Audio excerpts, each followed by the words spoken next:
సూర్యోత్పూర్వానికి ముందే పూజారులు శుభ్రంగా నదీ స్నానం చేసి ఆలయ తలుపులు తెరిచి స్వామివారికి నమస్కరించి ఆలయాన్ని తెరుస్తారు. అంటే పూజారులే తొలి దర్శనం చేసుకుంటారు.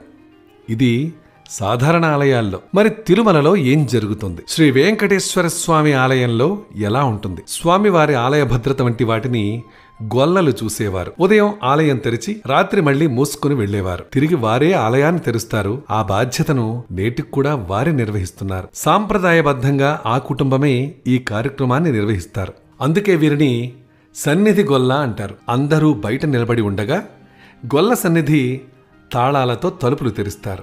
అనంతరం బంగారు వాకిలి వద్దకు వెళ్లి జియంగార్ స్వాములు వేద పండితులు సుప్రభాతం పఠనం మొదలు పెడుతుండగా సన్నిధి గొల్ల ఆ తలుపులు తెరుస్తారు. దీంతో ఆయనకు శ్రీ వెంకటేశ్వర స్వామి తొలి దర్శనం లభిస్తుంది.